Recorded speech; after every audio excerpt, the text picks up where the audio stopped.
So invariable generation of finite simple groups. So the plan of this talk is first I will define this notion, and we will see some motivation behind it. Then we will present some results in the area, and finally we will present some new result on the probability of generating invariably a finite simple group. So let's go. We have a group, and we have a subset of G, a subset X of G. Then we say that X invariably generates G if we are free to replace each element of X by an arbitrary conjugate, and we must always obtain a generating set. So we have G in symbols, we have G, we conjugate by Gx, where Gx is arbitrary, and we always obtain a generating set. So first of all, we should note that for a abelian group, nothing changes because conjugation doesn't do anything. But as we will see, in general, this is a much stronger notion than generation, as we will see. So at first sight, this might look slightly artificial. So why should we look at this? So the motivation goes back to Dixon in 1992, and it comes from computational Galois theory. Although, as we will see, the setup is very classical. So let's briefly explain this. So we have a monic polynomial, which is separable of degree n with integer coefficients. And then we look at the Galois group inside Sn by the action on the roots. So we view the Galois group as a subgroup of Sn. And then we can ask this question, so whether the Galois group is actually equal to Sn. So I will not go into the matter whether this is a reasonable question or not. So in fact, it is, because there are many deep results and conjectures that ensure somehow that if F is at random, then we have indeed this fact, but I will not discuss this. So we want to understand whether this is true. And one idea is the following. So we pick a prime, which do not divide the discriminant of F, and then we can reduce F modulo P, and then we decompose it in irreducibles. And we get some factors. Since P doesn't divide the discriminant, the factors are distinct. And we associate a partition to the prime P, whose parts are just the degrees of these factors. So this is a partition of n because the sum of the degrees is the degree. Right. Then we have this result by Frobenius, which tells us that in the Galois group contains an element which has this cycle type. And we can talk about cycle type because we are viewing the Galois group inside Sn. And then we do this for many primes. So P1 up to Pn, and by Frobenius we get cycle type of sigma 1 up to sigma n. Now, what we can claim is that if this element invariably generates Sn, then the Galois group is equal to Sn. And this is because by Frobenius we know that the Galois group contains these elements up to cycle type. But this invariable generation in Sn means precisely that we are considering only the cycle type. So this we can claim, but of course we need invariable generation because we know only the elements up to cycle type. So if this happens, we are happy, but so we cannot pick primes forever. So if we pick primes and we get elements which do not invariably generate Sn, at some point we must stop. So, and when we should stop, this is Frobenius density theorem, which is a particular case of Chebotarev density theorem. So we have a partition of n. And then we know that the density of primes, which do not divide the discriminant and do cycle P as described above, is this partition, is precisely the proportion of elements of the Galois group with cycle type this partition. Therefore, if we pick a prime at random and we look at this cycle P, this is the same as picking an element of the Galois group at random and look at the cycle type. And now we have this consequence. So if few random elements of Sn invariably generate Sn with good probability, this implies that we can quickly recognize whether the Galois group is equal to Sn. Because if we pick many primes, let's say, and the corresponding elements do not invariably generate a sen, we can conclude that likely the Galois group is not a sen in view of this density theorem. So we have this is a Monte Carlo algorithm, because if we say that the Galois group is not a sen, there is an error. So we say that likely is not a sen. So this was the kind of motivation. So we are interested now in the invariable generation of Sn. So what do we know about this? We'll review some results. So we pick a subset X of Sn, and the elements of X are random. So imagine that the element of X are a sequence of elements which we pick at random. And then we want to understand the probability that these elements invariably generate a Sn. So I will skip a result by Dixon itself, who obtained a result in this direction. And I will immediately go to Bieber in 1993, who showed that if X is large enough, independently of n, so it's larger than some absolute constant, then the elements invariably generate a Sn with probability bounded away from zero. Right. Much more recently, Pemantel, Peres, and Rivin showed that 4 elements are enough, and we get the same conclusion. But 4 elements are really enough. So Eberhard Ford-Green, 2017, tells us that 3 elements, you cannot pick 3 elements. So if you pick 3 elements, then with probability tending to 0, they invariably generate. So I should make one comment regarding this statement. So they all say that the probability is bounded away from 0, but you cannot really do anything better. And the reason is the following. So if you pick a random permutation, this will have a fixed point with probability tending to 1 minus 1 over e. So in particular, with probability bounded away from 0. So if you pick a bounded number of random elements, they all will have a fixed point with probability bounded away from 0. But now, if they all have a fixed point, since we have invariable generation, you can conjugate all the fixed points so that they all fix the same point.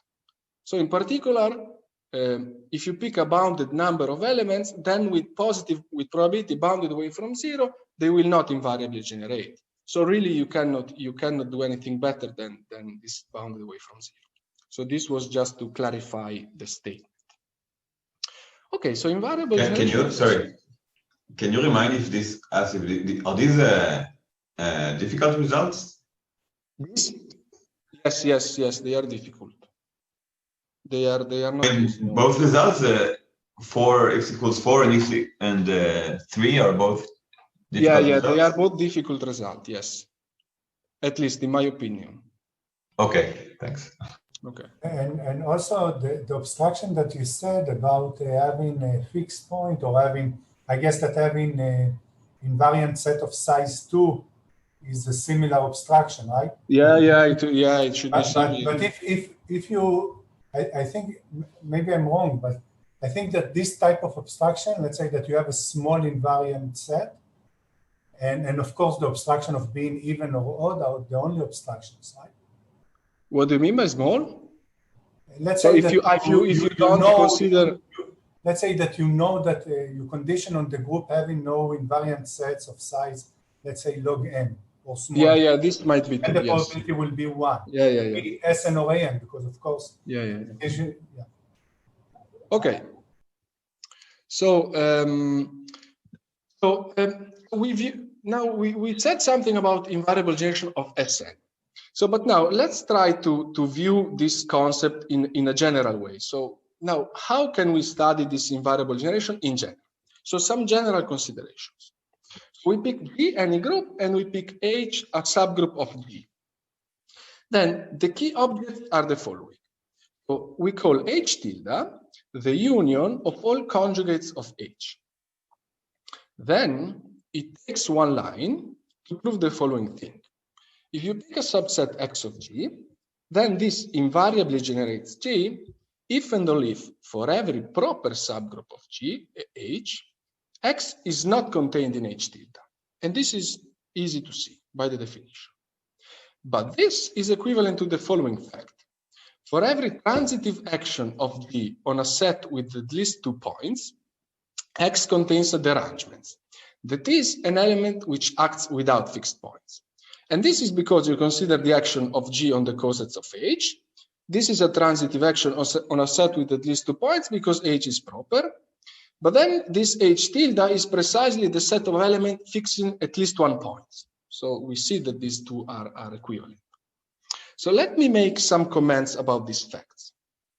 So the first bullet point tells us that this H tilde play the role that the subgroups H play for the usual generation, because X generates G if and only if for every proper subgroup H of G, X is not contained in H.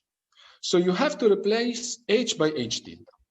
Of course, this is a complication because these H tilde are not subgroups, they are subsets, but we have a good point. We have a direct connection with permutation groups.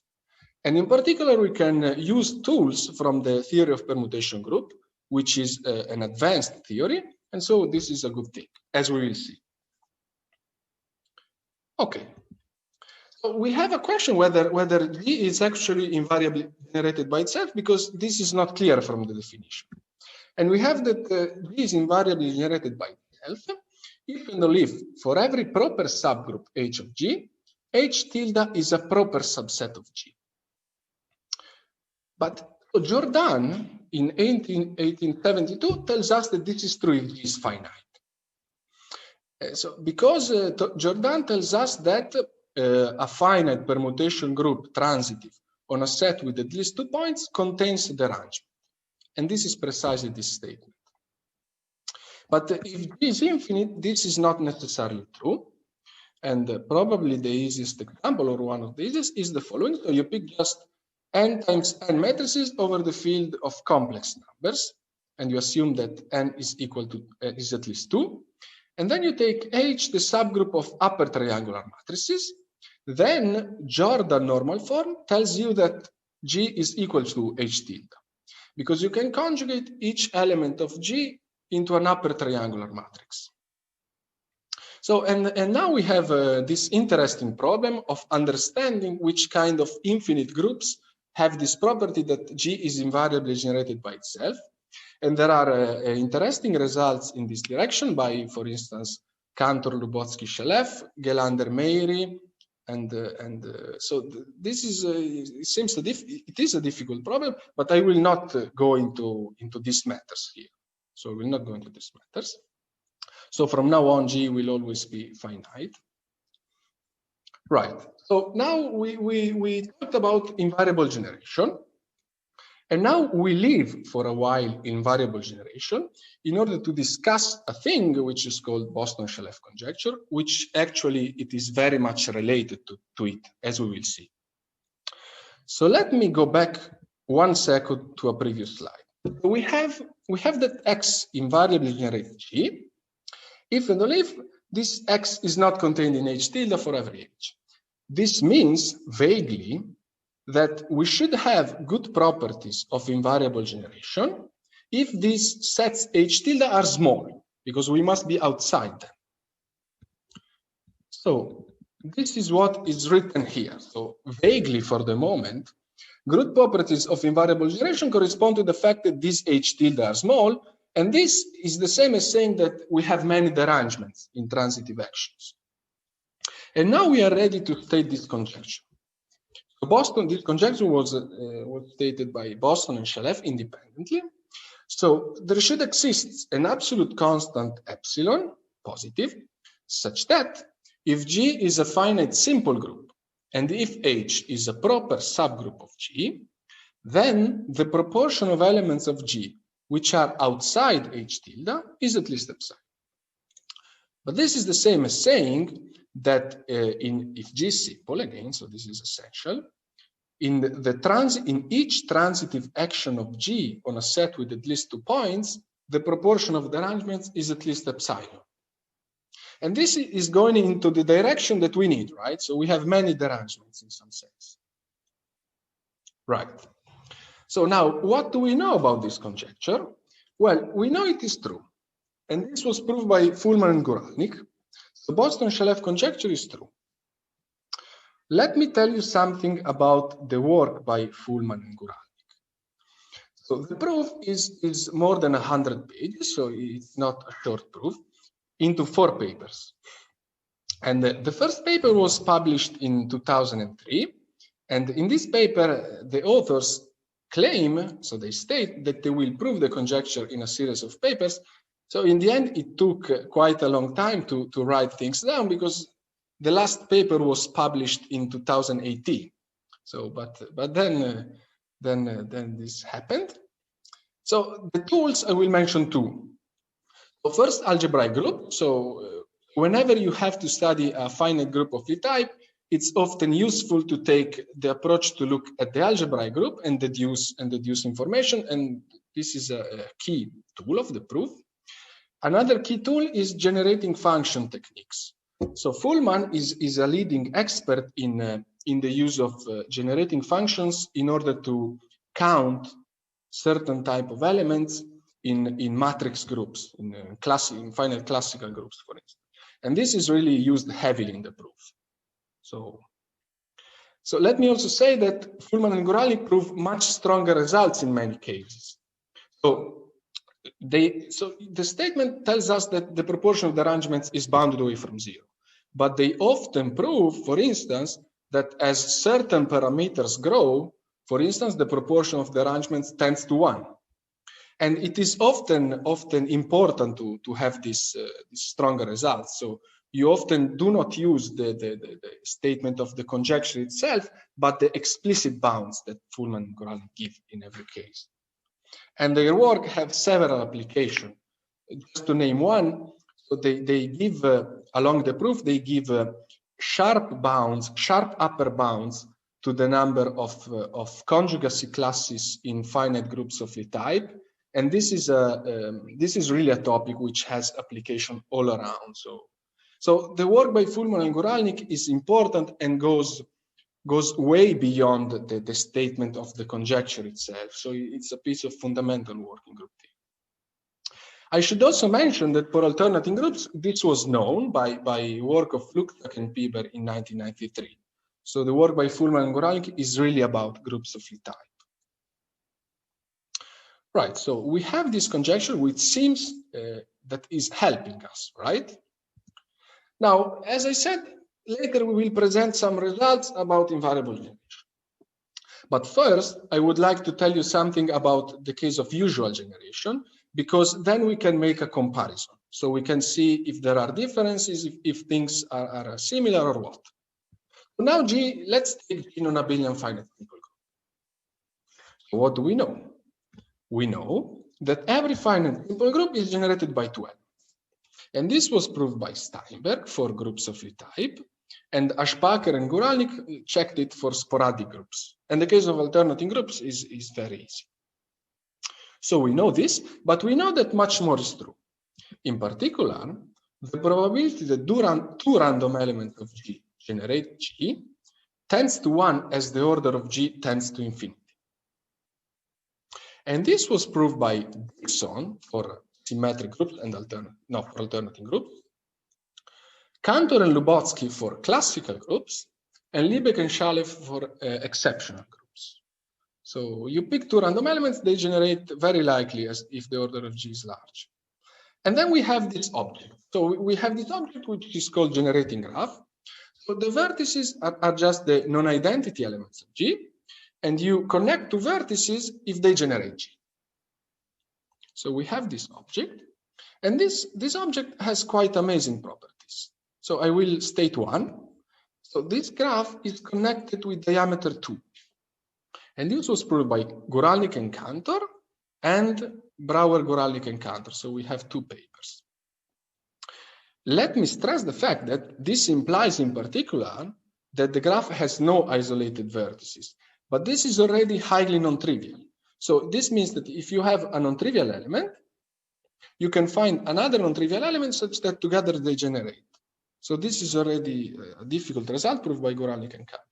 And this more general statement is the following, of course. You pick 2 non-trivial elements, then you can find a third which invariably generate with both. So this is what we know more or less about this generation. And so let me make another comment. So without the classification Just of finite question. Yeah. You mentioned Liebeck and Shalev showed that the probability that two random elements that goes to one for Yeah. sporadic groups, but for exceptional okay, exceptional sorry. groups of Lie type. Okay. Sorry for the misunderstanding. In fact, they proved much more general results, which reprove many things. But yeah, no, sporadic here, when you have asymptotic statements, they do not count. And so I was saying that without the classification of finite simple groups, really nothing is known in this direction. So, for instance, it is not possible to prove. I mean, nobody has managed to prove that every finite simple group is invariably generated by an absolute number of elements. But really, nothing seems known.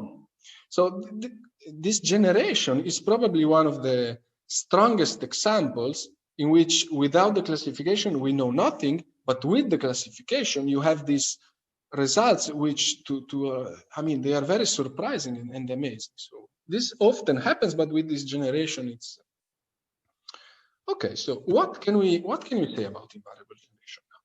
Again, we focused on non-abelian finite simple groups. Well, the first result carries over. I mean, the first result is true. G is invariably generated by two elements, and this was proved by Guralnik and Malle and Cantor, Lubotsky, Shalev independently. So these two papers. I take the chance to mention the fact that so the paper by Cantor, Lubotsky, and Shalev, so they were the first who somehow looked at this concept of invariable generation in general. So before it was more symmetric groups. So they were the first to really study this in general in the way I was discussing in the previous slides. So look at the arrangements and so on. So this is a paper which contains many other interesting results. So we know that the finite simple group has this property, but then we have an analogous graph, right? So we call it invariably generating graph, and it's the same. The vertex is non-identity element, but we connect two vertices if they invariably generate. So exactly the same. But we have a first difference.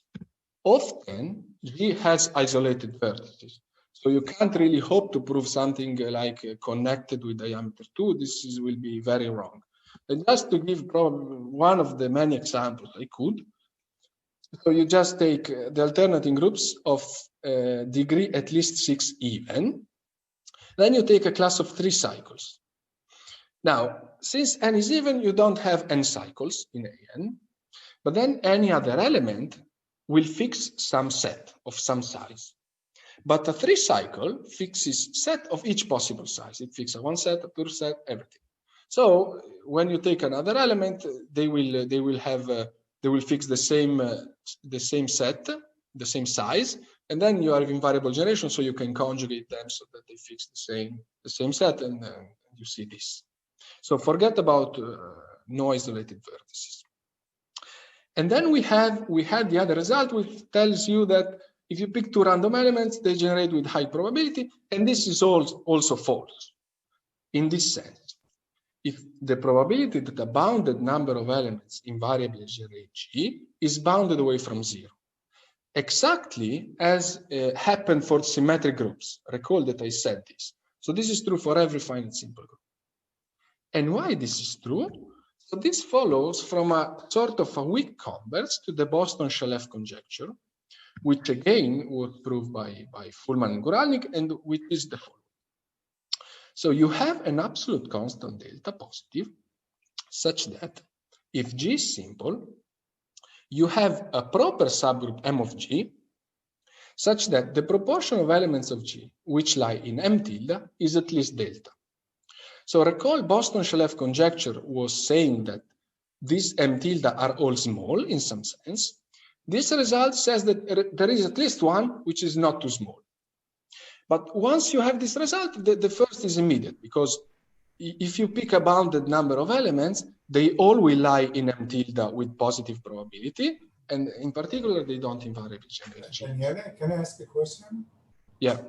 So when you say the probability that a bounded number of elements invariably generate G, See, so yes. you mean that this bounded number works for all finite If symbols? Yeah. it So should that be this away from another one, right? n Not or from zero. something? What? No, it's away from one. Sorry, away from one. Sorry, there's a typo. This is the other direction. Yeah. Sorry. Okay, now I Thank you very understand the much. explanation. Okay. Thank you very much. This is away So it's from the one. other There is a direction. typo. Yes. Sorry. Thank you. It's the same as you showed in SN that you have a. Exactly. Okay, so thank you. Yeah. Sorry. Now- Thank you. Perfect. Okay. So now let's see. Can we actually prove something in this direction? So we can. So first of all, recall. 4 random elements of AN invariably generate AN with probability bounded away from 0, while 3 do not. Actually, here I'm slightly cheating because I stated the result for Sn. But so the proof shows that the same is true also for AN. So this remains true. And now I will state a result which says that more or less the same is true for groups of the type of largely rank. So I will give a precise statement, but what I said here is more or less sufficient. So this was proved by McKemmie in recently. So we have a finite simple group of the type of rank R over the field with Q elements, and then we take R sufficiently large, and we take Q at least C for some absolute constancy. Then 4 random elements of G invariably generate G with probability bounded away from C. Right. If, moreover, R goes to infinity and Q goes to infinity, 3 random elements of G invariably generate G with probability tending to 0. So you have more or less the same result. So the assumption in blue are really necessary. So we want that R is large and that R goes to infinity because it's the method of proof that you extend asymptotic results for symmetric groups to asymptotic result for groups of the type of large rank. The assumptions in red conjecturally should be removable, but one needs a slightly different proof. So the assumptions in red should be removable, but more or less the same holds, let's say. And now I will present some kind of new results in this context.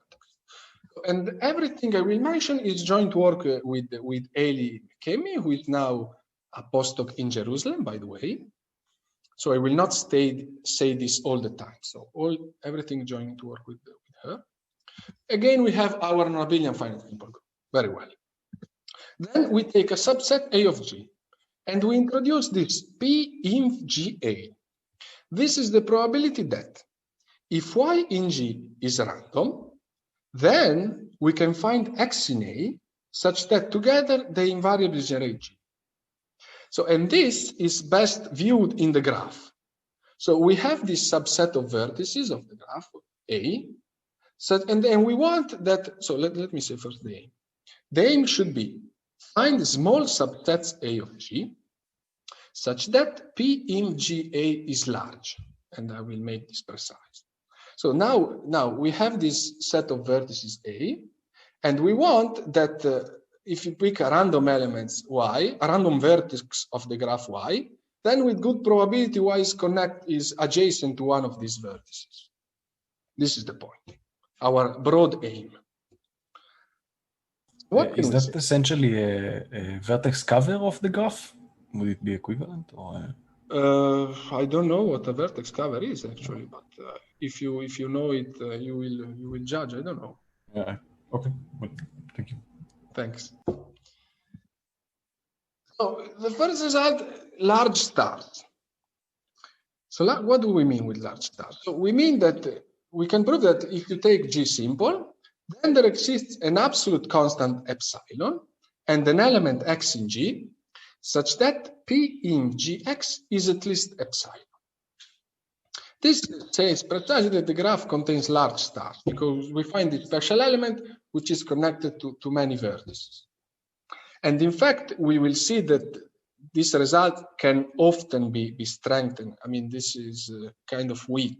We will see that we can get better results in many cases. But we have these large stars. So the first question that comes to mind is whether there are many elements with this property. So can we find many elements y in G with the property that P in Gy is large? And now we go in bounded rank. So what do we mean by bounded rank? We have a finite simple group of Lie type of untwisted rank R. So untwisted means this is the rank of the algebraic group over the field with Q elements. This is slightly imprecise because for certain exceptional groups, you cannot really talk about fields because this Q is not an integer. So this Q can be defined uniquely for every group of Lie type in terms of certain things of the algebraic group. And there are certain cases in which this is not an integer. But anyway, you should really think that this is the field with Q elements because except these two cases, it is. So bounded rank means we fix R and we let Q go to infinity. This means bounded rank. And now we have this theorem. So we have an exception, G2 3 to the A. So G2 is an exceptional group of Lie type. 3 to the A means that Q is equal to 3 to the A. So Q is a power of 3. So if we remove this exception, then we have the following. P in Gy is at least C over R plus big O R over R over Q for an absolute constant C and for a proportion of elements Y of the form 1 minus big O R to the R over square root of Q. So let's be concrete. So this big O stuff, they all go to 0 because we are in bounded rank. In particular, the proportion of elements means almost all elements. This proportion of elements tends to 1. So for almost all elements, this P in G is roughly C over R, but C over R is bounded away from 0 because we are in bounded rank. So this says that almost all elements of G have a large neighborhood. I mean, you pick a random element of your finite group of Lie type of bounded rank, then this random element will be connected to many things in the graph. So in bounded rank, the previous question, yes, we can take almost all elements. And we will see soon that this is not true for the other families of finite simple groups. But let me say something else first about bounded rank again. So we have this exception. So we have G2 3 to A. This must be considered separately. But once we consider this separately, we have the following immediate consequence. You pick your, again, G, twisted rank R filled with Q elements. And then we pick two elements at random. Then the probability that they invariably generate G will be at least C over R plus an error term that goes to 0. But this is immediate from the previous result because with the probability tending to 1, we will find an element which invariably generates with a proportion of element bounded away from 0. So this is immediate. So this somehow finishes the problem originally addressed by Dixon about invariable generation of finite simple groups. We said that we are happy with alternating groups. We know what happens. Groups of Lie type, we are happy of large rank. We are happy modulo the fact that over small fields there are some problems. And groups of Lie type of bounded rank, we are happy. And in particular, two elements are enough. Let me also say that the fact that we obtain this result as a consequence of the previous one, so does not necessarily ensure that you get good bounds. But we can get a formula of the type probability equal F over R plus G over R over Q. So G R over Q is an error term. But the main term, we produce a formula for this main term, which depends essentially on the Weil group, and which can be computed, let's say, in an algorithmic way. In particular, it should be possible to compute it precisely for all exceptional groups. So for exceptional groups, R is at most 8, so you will get just a number here. And it should be possible to compute the limiting value, which I think would be interesting to compute the limiting value of this probability. Okay, but we do not do this. We do not do this. So this should be done. And by the way, I was saying that now we see why the previous result does not work for groups of the type of large rank and alternating groups. Well, just because this corollary is not true. So we know that if you pick 3 random elements, they will invariably generate with probability bounded tending to 0. So this is not true, and therefore the previous result can't be true. So in groups, in large rank and alternating groups, the elements X that we found is special somehow. So you cannot find a positive proportion of elements with that property. Right, so I will mention only the last result. So the last result is, we said there is all the results so far are probabilities bounded away from 0. So can we actually get close to 1? So can we get P in Vx approaching 1? If this is not the case, can we get P in A close to 1 for a small subset A in some sense? And we can answer to this as follows. We have some exceptions. So the first is the usual one. So our friend here, it's G2 3 A. So this is the first exception. But then we have other two. We have symplectic group in even degree, so Q even and Q even fixed. So I will say what do I mean with this precisely. And then we have the simple orthogonal group in odd dimension and Q odd fixed again. So let's see what we can say now. We have our finite simple group as usual. So we have a strong dichotomy. We have 2 opposite cases really. First is G is not in star. If G is not in star, then we can find a subset A of G of size at most 6, such that P in GA tends to 1 as the order of G tends to infinity. In particular, 6 elements are enough. And in fact, so we produce much better bounds in every case. So often 1 element is enough, for instance, but we need 6 elements for the exceptional group F4 over the field of when Q is a power of 2, because you have a graph automorphism which is slightly annoying in this case, but anyway, you can do this. But assume now G is as in star. Then not only 6 elements are not enough, but the whole group is not enough. So P in GG is bounded away from 1. So this is really opposite. And bounded away from 1, of course, what do I mean? In G2 3 to the A means absolutely bounded away from 1. In the other 2 cases, Q fixed, I mean that it will be bounded away from 1 in terms of Q. So this is what I mean. And later in the next slide, we will see what kind of function of Q we can get. And of course, this you can state in the graph, right? Because in the first case, in particular, a consequence of the first case is that in these cases, the proportion of isolated vertices tends to 0. While in the second case says precisely that the proportion of isolated vertices of the graph is bounded away from 0. So not only we do have isolated vertices, as I was saying, but in these cases, you get a positive bounded away from 0 proportion of isolated vertices. So this is a strong difference and a kind of surprising difference with respect to the classical case. So we have in the first result, what is the size of A for the alternating group or for it's 1. It's 1. GLN, Q, SLN, Q, PSLN. For n large, you need 1 element. For n bounded, you need 2 elements. So in alternating groups, usually in large rank, you only need 1 element. And what's the element? What should it look like? For instance, you take in alternating groups, you take an n cycle. Then you know that with probability tending to 1, an element does not lie in transitive subgroup by Luck-Zach-Bieber, and so you will get generation modulo that you take care of parity, for instance. Or otherwise, you take an element with 2 large cycles, like, I don't know, and two cycles of length n over 2. And again, by Luck-Zach-Bieber, you know that an element will fix a set of this size with probability tending to 0. And therefore, you get this.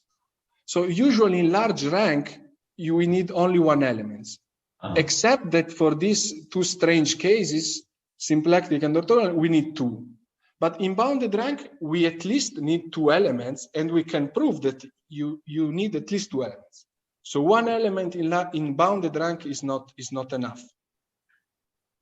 And usually 2 are enough, but there are some strange cases in which we need 3 or 4 because the strain something happens. So this was this is the point. Okay, so so these were the results. I will say something briefly about the methods. In fact, the main point is an elementary observation, because we take A a subset of G, then we have that 1 minus P in GA is equal to the proportion of elements of G, such that for every X in A, lie belong to some M tilde containing X, where M tilde is a proper, in particular, you can take maximum subgroups. So the main point is just this observation, which is just the definition. But then, for instance, let's see what we can do. If you want to prove that P in GA tends to 1, you have to prove that the proportion of elements which, for every X in A, belong to some M tilde containing X is negligible. So this you have to prove. And what do you have to prove if you want to show that P in G is bounded away from 1? Daniele, you have to prove that the proportion of elements which... What is M here? What M denotes? A maximal subgroup or subgroup? Yeah, so in finite groups, you can always take maximal subgroups because they exist, right? So it's a union, so it doesn't matter. So yeah, exactly. In infinite groups, this is not necessarily maximal or a proper subgroup. Yeah, proper. Certainly proper, but you can take maximal. Okay, thank you. P of GG bounded away from 1 means that the proportion of elements which, for every X in G, belong to some M tilde containing X is bounded away from 0. So let me give one example just to make things clear. So we have one exception is SP to MQ, when Q is even. Now, when Q is even, this can be identified with the special orthogonal group in dimension +1, so 2m + 1.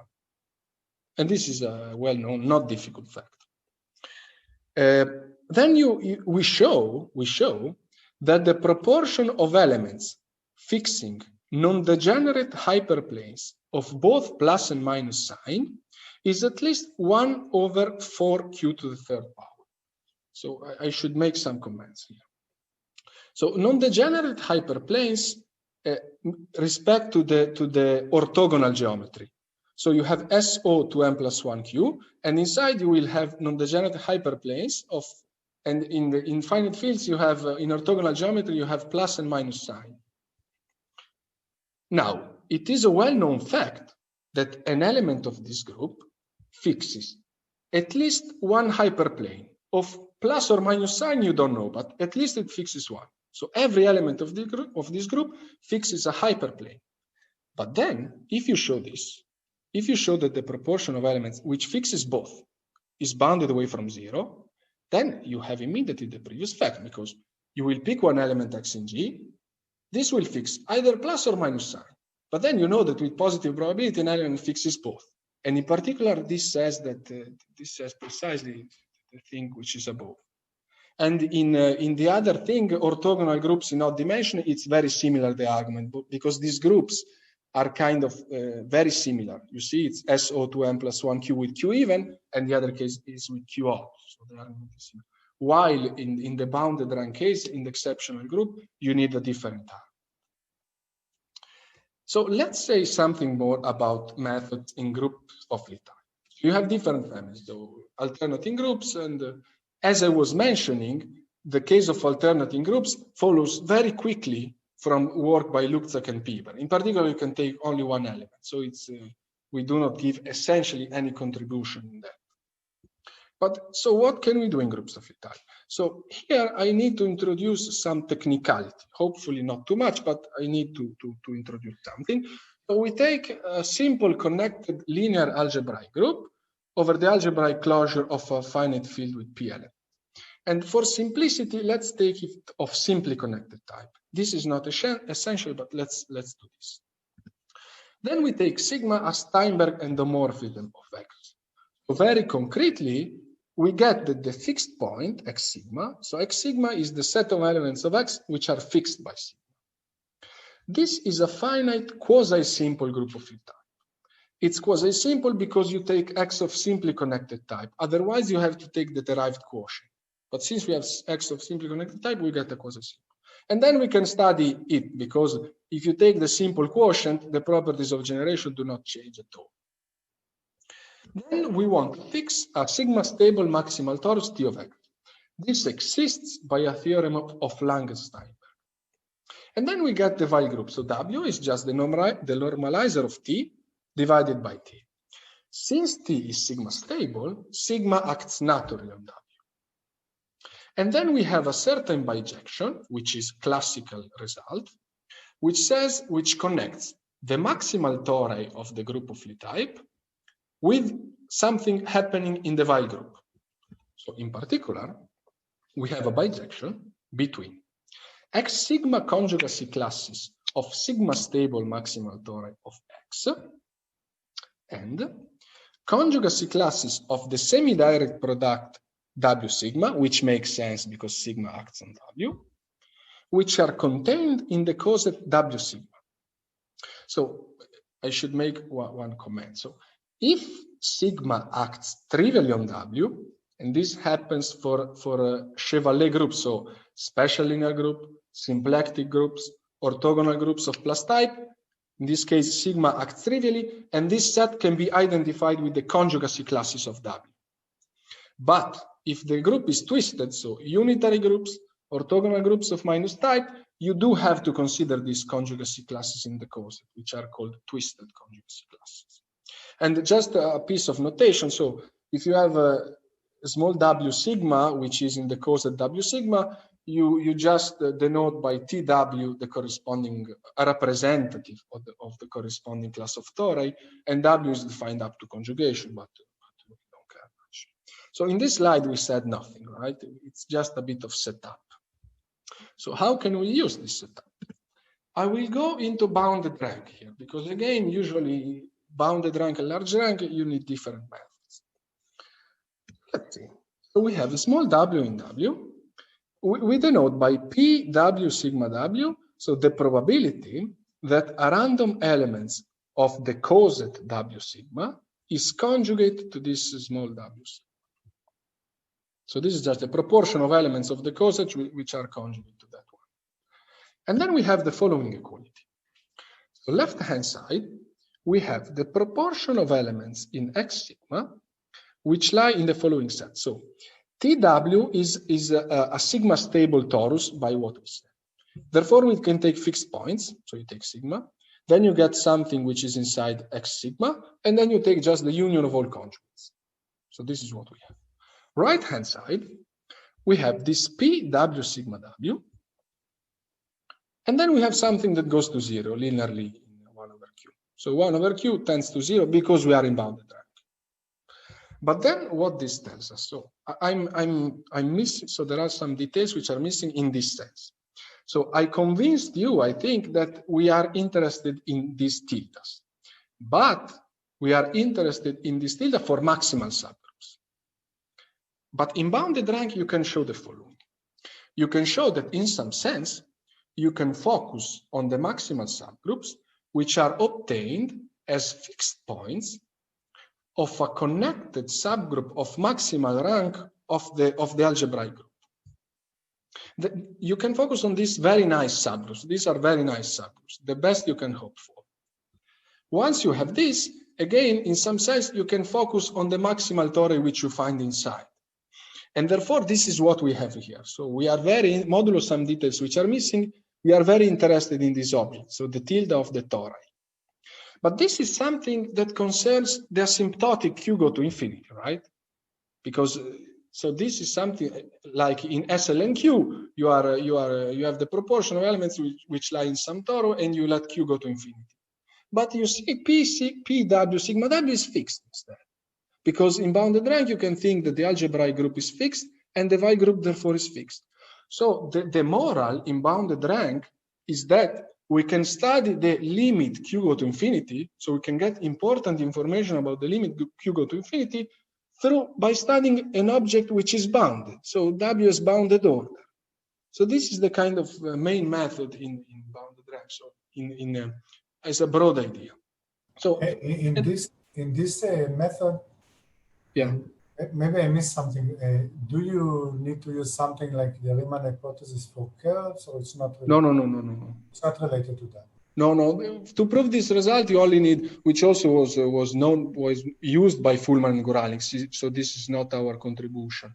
But because you have 1 over Q, so usually 1 over Q is because it often appears in these results because it's the proportion of elements which are not regular semi-simple in a group of Lie type. Which is proved by Goralnik and Lübeck. But so this is where this equation, right? What? It is given by some equation or some equations. So you mean the proof? No, I'm not sure what I mean, but but I think I mean I have some specific example in my mind, and there I can actually see the equations. But in general, right? They are that you mentioned. I mean, it's okay. They have something like one. So the proportion of regular semi-simple element is 1 minus 1 over Q plus 1 over Q square, something like this. That's it. Okay, and this is where this comes, because in bounded rank we always focus on regular semi-simple elements, and therefore you have to pay this price big O of 1 over Q. So otherwise you have to change methods if you want to pay this price. So just a little example.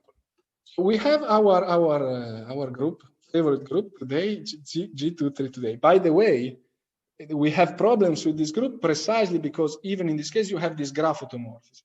So in G2, in characteristic power of 3D, you have a graph automorphism which creates some problem. But you have that the proportion of isolated vertices is 1/2 plus something that goes to 0, big O of 1 over Q. So in particular, we cannot just say that it's bound away from 0, but we know it tends to 1/2. But this is related, and in fact, it's kind of the same thing as saying that the proportion of non-central involutions of the Weil group of G2, which is the dihedral group of order 12, is 1/2. But you see, this last statement is kind of a trivial statement because we have a group of order 12. But this gives an information about the limit Q go to infinity, which is non-trivial. So this is the main message in bounded rank. So you have a group of bounded order, which tells you a lot about. So this is finished. I will only say for 30 seconds. I want to make one observation, which is not related. So we always talk about random elements. But you see that invariable generation is defined up to conjugation. So you can also take random classes. But then, so this is another story. This is another story. If you take random conjugacy classes, nothing is known. Nothing is known. So it's a totally unexplored field, probably too difficult, I don't know. But just because if you think to our graph, it would be more natural to define it with vertices conjugacy classes, because we are. So you have a we are doing this in our graph. You take one, you connect to another, and then you connect all the conjugates, but you already know, right, that these should be connected. So it's more natural to define somehow on conjugacy classes as vertices. But these results do not depends where your motivation comes from. If your motivation comes from I mean, it's how to weight the conjugacy classes. Yeah, it's a different problem, and I guess it's very hard. And the motivation comes from, you have to take random elements in the motivation. I agree on this. But I wanted just to clarify this fact. Yes. That you ignore the weight of the conjugacy class. This is your no, I mean, taking random conjugacy class, it's open and it's different problem. This was just my observation. And I don't know. So I will just finish here. So thank you for the attention. Thank you very much for this talk.